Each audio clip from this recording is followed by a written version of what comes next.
जो तो पोषण का 8वां दिन है। अभी तक सरकार की तरफ से कोई संदेश नहीं आया है। आरोपी के ऊपर 28 से 27 गुने दाखिल है और अभी तक जो सरकार जो तो जागी नहीं। क्या कहेंगे?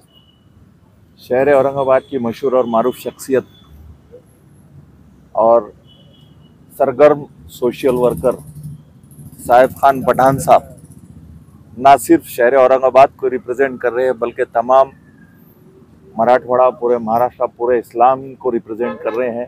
मैं सबसे पहले उनका खैर मकदम करता हूं। मैं उनका शुक्रिया अदा करता हूं तमाम कौम और मिल्लत की तरफ से, खास तौर से समाजवादी पार्टी की तरफ से। जुल्म जब जब जालिमों के हिमायत में जाएगा तो ये हाल है तो फिर अदालतों में कौन जाएगा। हमें शर्म आती है कि हमारे सूबे का वो मुख्यमंत्री वो बोलता है कि बाबा को धक्का भी नहीं लगने दूंगा, जबकि वही मुख्यमंत्री ने डॉक्टर भारत रत्न बाबा साहेब आंबेडकर की बनाई हुई घटना की शपथ ली हुई है की या देशामध्ये अखंडता, एकता टिकून याची मी शपथ घेत आहे। मुख्यमंत्री साहेब ही शपथ घेतली होती का तुम्ही? एका समाजाला टार्गेट केलं जात आहे आणि तुम्ही त्या समाजाला न्याय देण्याच्या ऐवजी ज्याने हे कृत्य केलं त्याला शह देण्याचं काम करतात।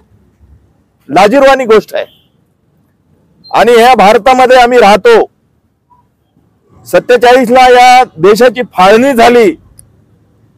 एकीकडे रोमी टोपी घातलेले जिना साहेब होते आणि एकीकडे टिळकधारी गांधीजी होते। आम्ही गांधीजीच्या मागे इथं थांबलो।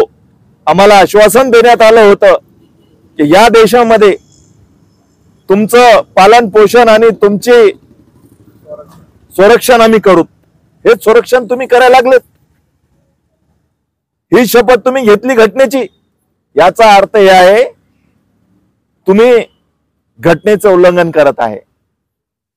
आज जी घटना त्या बाबांनी केलेली आहे आणि कोणत्याही धर्माचा जर अशा प्रकारे करत असाल तर तो बाबा नाही। भारतामध्ये प्रत्येक 80 किलोमीटरला एक जात आणि एक धर्म बदलत असतो आणि प्रत्येक धर्माचे धर्मगुरू आहेत।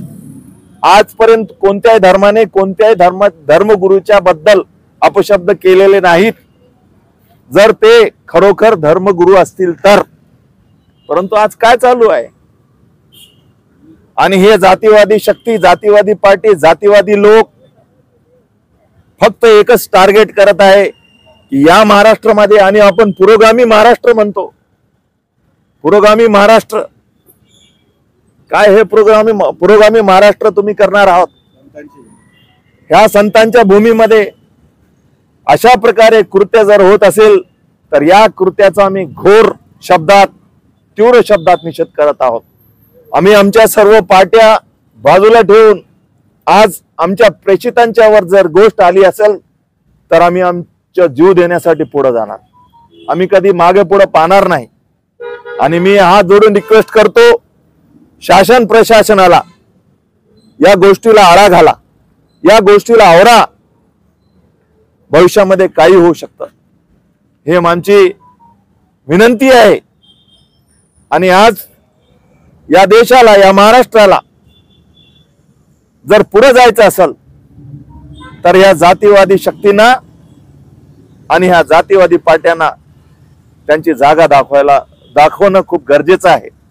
आजही भारतामध्ये सेक्युलर जमात, सेक्युलर लोक, सेक्युलर विचारधारा, सेक्युलर पार्ट्या आहेत आणि त्यांना ह्या सर्व गोष्टी नको आहेत। आज बघा, पावसाळ्याचे दिवस असून 8-8 दिवस, 10-10 दिवस पाणी लोकांना भेटत नाही। हेच राज्य तुम्ही चालवत आहात का? आज आया बहिणीची इज्जत आबरू लुटली जात आहे भर दिवसा। हेच तुम्ही कर्तव्य पार पाडत आहात का? आधी या गोष्टीकडे लक्ष घाला। साहेब खान पठाण आज 8वां दिवस आहे।